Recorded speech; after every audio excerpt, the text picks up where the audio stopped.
Hello guys, welcome to UPSC point. दोस्तों, आज के इस वीडियो में हम भारत के गवर्नर जनरल को ट्रिक और माइंड मैप के माध्यम से याद करने वाले हैं। मैं आपको इतना आसान तरीका बताने वाला हूं जिससे कि आपको सब कुछ एक ही बार में हमेशा के लिए याद हो जाएगा और दूसरा वीडियो देखने की ज़रूरत नहीं पड़ेगी। बस आप लास्ट तक बने रहिएगा। तो चलिए आज के टॉपिक को शुरू करते हैं। दोस्तों, भारत के गवर्नर जनरल की संख्या टोटल 7 थी और इन्हें याद करने के लिए आप एक छोटी सी ट्रिक का इस्तेमाल कर सकते हैं। आप ऐसा मान सकते हैं कि आपसे कोई पूछ रहा है कि बड़े मामा आए 1000 दिए क्या, है ना। बड़े मामा तो आए हैं, उन्होंने 1000 रुपये दिए या नहीं दिए। बड़े मामा आए 1000 दिए क्या। तो बड़े के बा से हो जाएगा दोस्तों आपका विलियम बेंटिक, मामा के माँ से हो जाएगा मेटकॉफ, आई के आ से हो जाएगा दोस्तों आपका ऑकलैंड, एक के ए से हो जाएगा एलन वेरो, 1000 के हा से हो जाएगा आपका दोस्तों हार्डिंग फर्स्ट। इसके बाद दिए के दा से हो जाएगा डलहौजी और का से हो जाएगा दोस्तों आपका केनिंग। बस आपको इतना ही याद रखना है कि बड़े मामा आए 1000 दिए क्या या फिर का। इस तरह से आप इसको आसानी से याद कर सकते हैं। पूरा क्रम आपको अच्छे तरह से याद हो जाएगा। अब हम एक एक भारत के गवर्नर जनरल को पकड़ेंगे और उसको दोस्तों माइंड मैप के माध्यम से डिटेल से देखने वाले हैं। तो चलिए आगे बढ़ते हैं। दोस्तों, सबसे पहले हम पढ़ने वाले हैं विलियम बेंटिक के बारे में, जो कि भारत का पहला गवर्नर जनरल बना था। इसका टाइम पीरियड था 1833 से लेकर 1835 तक। लेकिन दोस्तों, इसने 1828 से लेकर 1833 तक बंगाल के गवर्नर जनरल के रूप में कार्य किया था और आगे चलकर इसको 1833 में भारत का पहला गवर्नर जनरल बना दिया गया था। तो देखिए, भारत के गवर्नर जनरल के रूप में इसका टाइम पीरियड रहेगा 1833 से लेकर 35 तक, लेकिन बंगाल के अंतिम गवर्नर जनरल के रूप में इसका टाइम पीरियड रहेगा 1828 से लेकर 33 तक। तो यहाँ पर आपको कंफ्यूज नहीं होना है। दोस्तों, विलियम बेंटिक ने सती प्रथा का अंत किया, ठगी प्रथा को इसने अवैध घोषित कर दिया। इसी ने दोस्तों कलकत्ता में मेडिकल कॉलेज की नींव रखी थी। इसके अलावा दोस्तों, विलियम बेंटिक ने अफीम के व्यापार को नियमित कर दिया और कहा कि अब केवल बम्बई से ही अफीम को निर्यात किया जा सकता है। इसी के साथ दोस्तों, इसने अदालतों में फारसी भाषा के स्थान पर देसी भाषाओं को अपनाने के लिए प्रोत्साहित किया और इसका उद्देश्य था कानूनी प्रणाली को स्थानीय लोगों के लिए अधिक सुलभ बनाना। हालांकि ये सब कुछ हम जब हमने बंगाल के गवर्नर जनरल पढ़े थे तो वहाँ पर डिटेल में देख लिया था। तो एक बार मैंने फिर से आपको बता दिया है। नोट में एक फैक्ट आपको याद रखना है दोस्तों, इसे भारत में आधुनिक पाश्चात्य शिक्षा का जनक माना जाता है।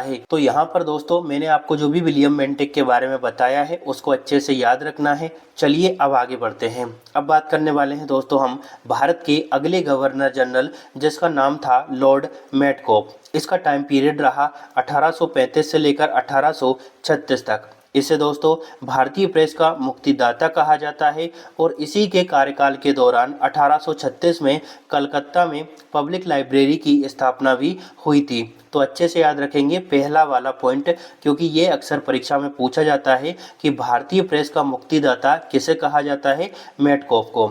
दोस्तों, मेटकॉफ के बाद में अगला भारत का गवर्नर जनरल बना था लॉर्ड ऑकलैंड, जिसका टाइम पीरियड था 1836 से लेकर 1842 तक। इसके कार्यकाल में दोस्तों पहला आंग्ल अफगान युद्ध प्रारंभ हुआ था, लेकिन ये समाप्त नहीं हुआ था। इसी वजह से प्रारंभ शब्द पर अच्छे से गौर करना है। इसने दोस्तों शेर शाह सूरी मार्ग का नाम बदलकर उसका नाम रख दिया था जीटी रोड। तो उम्मीद करता हूँ आपको ये भी अच्छे से समझ आ गया होगा। चलिए अब आगे बढ़ते हैं। अब हम बात करने वाले हैं दोस्तों एलन बरो के बारे में, जिसका टाइम पीरियड रहा 1842 से लेकर 1844 तक। इसके कार्यकाल के दौरान दोस्तों पहला एंग्लो अफगान युद्ध जो है वो पूरी तरह से समाप्त हो गया था। और ये आंग्ल अफगान युद्ध कब स्टार्ट हुआ था, तो इसके बारे में मैंने अभी हाल ही में आपको बताया है।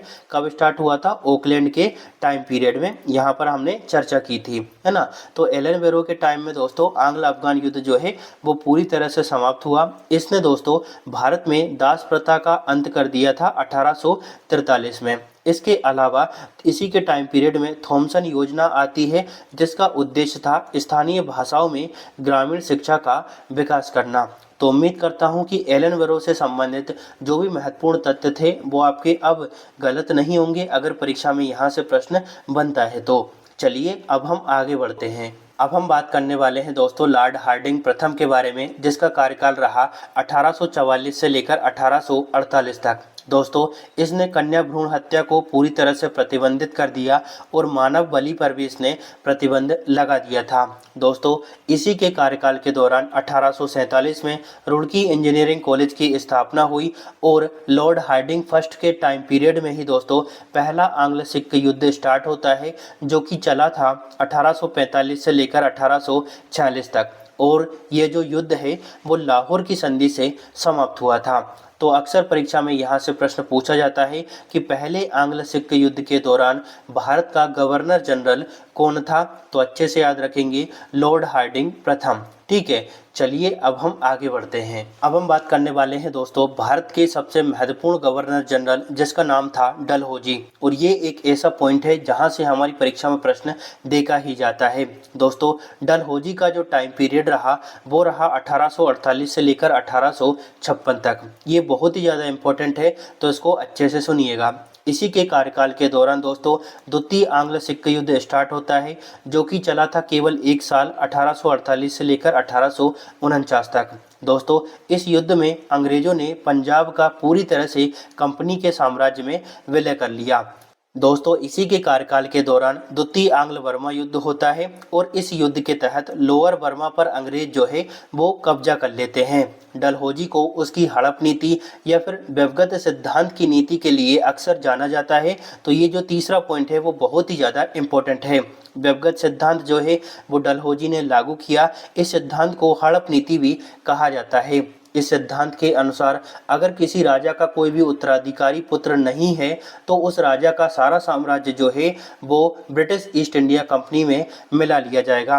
और दोस्तों इसी सिद्धांत के तहत सर्वप्रथम सतारा को 1848 में कंपनी के साम्राज्य के अधीन मिला लिया था। चौथा पॉइंट काफ़ी महत्वपूर्ण है। डलहौजी के कार्यकाल के दौरान ही वोडका घोषणा पत्र आता है 1854 में, जिसे भारत में अंग्रेजी शिक्षा का मैग्ना कार्टा कहा जाता है। पांचवा पॉइंट भी काफ़ी महत्वपूर्ण है। डलहौजी ने कुशासन का आरोप लगाकर अवध को ब्रिटिश साम्राज्य का अंग बना लिया था। दोस्तों इसी के कार्यकाल के दौरान बम्बई और ठाणे के बीच में भारत की पहली रेल चली थी। तो इस पेज में जितने भी महत्वपूर्ण तथ्य मैंने आपको बताए हैं उनको एक बार रिकॉल कर लेना है और अच्छे से याद रखना है। चलिए अब हम आगे बढ़ते हैं।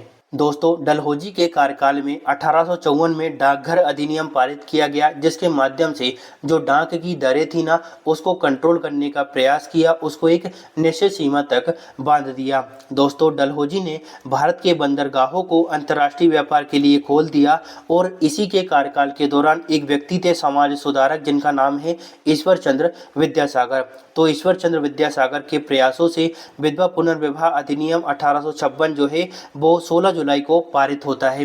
तो अच्छे से याद रखेंगे कि डलहौजी के कार्यकाल के दौरान ही दोस्तों विधवा पुनर्विवाह अधिनियम पारित हुआ था और इसमें सर्वाधिक महत्वपूर्ण भूमिका निभाई थी ईश्वर चंद्र विद्यासागर ने। दोस्तों डलहौजी ने जो है वो सार्वजनिक निर्माण विभाग की स्थापना की थी, जिसको हम PWD के नाम से जानते हैं। और इसी के कार्यकाल के दौरान भारत में संताल विद्रोह हुआ था, जो कि 1855 से 56 के बीच में हुआ था। तो इसमें भी मैंने जितनी भी आपको बातें बताई हैं वो सभी परीक्षा में कई बार रिपीट हुई है और आगे भी पूछे जाने की संभावना है। तो उम्मीद करता हूँ आपको सब कुछ अच्छे से समझ आ गया होगा। चलिए अब हम आगे बढ़ते हैं। अब हम बात करने वाले हैं दोस्तों भारत के अंतिम गवर्नर जनरल लॉर्ड कैनिंग के बारे में, जिसका कार्यकाल रहा 1856 से लेकर 1857 तक। हालांकि ये जो कैनिंग था इसने 1862 तक भारत में कार्य किया, लेकिन इसको केवल एक साल के लिए भारत का गवर्नर जनरल बनाया था। आगे चलकर इसको भारत का पहला वायसराय बना दिया गया था। तो देखिए 1856 से लेकर 57 तक ये भारत का गवर्नर जनरल रहा और 1858 से लेकर 1862 तक ये भारत का पहला वायसराय बनाया गया था। तो इसको बिल्कुल भी नहीं भूलना है।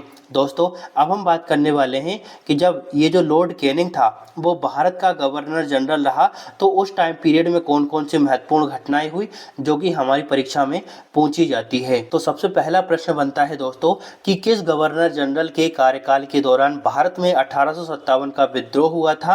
तो अच्छे से याद रखेंगे, लॉर्ड कैनिंग। दोस्तों, इसके कार्यकाल के दौरान 1857 का विद्रोह हुआ। इसी के कार्यकाल के दौरान 1857 में कोलकाता, मदरसा और बम्बई विश्वविद्यालयों की स्थापना हुई। ये जो है भारत का अंतिम गवर्नर जनरल था और इसको आगे चलकर 1858 में भारत का पहला वायसराय बना दिया गया था। तो यहाँ पर दोस्तों हमने देखा कि जब लॉर्ड कैनिंग भारत का अंतिम गवर्नर जनरल था, उस दौरान कौन कौन से महत्वपूर्ण घटनाक्रम हुए जो कि हमारी परीक्षा में पूछे जाते हैं। अगली वीडियो में हम दोस्तों वायसराय को ट्रिक और माइंड मैप के माध्यम से पढ़ेंगे, जिसमें हम सबसे पहले पढ़ेंगे दोस्तों लॉर्ड कैनिंग को, क्योंकि इसे ही भारत का पहला वायसराय बनाया गया था। और उस टाइम हम जानेंगे कि भैया जब ये वायसराय बना तो उस कार्यकाल के दौरान कौन कौन से महत्वपूर्ण घटनाक्रम हुए जो कि हमारी परीक्षा में पूछे जा सकते हैं। अगर हम टाइम पीरियड के हिसाब से सारी चीज़ों को बांट कर पढ़ेंगे ना, तो हमारे लिए सरल होगा सब कुछ याद करना। उम्मीद करता हूँ आपको आज का वीडियो बहुत ही अच्छा लगा होगा, सारी चीज़ें समझ आ गई होगी। अगर वीडियो अच्छा लगा हो तो लाइक, शेयर और सब्सक्राइब जरूर करें, साथ ही कमेंट जरूर करें। Thank you.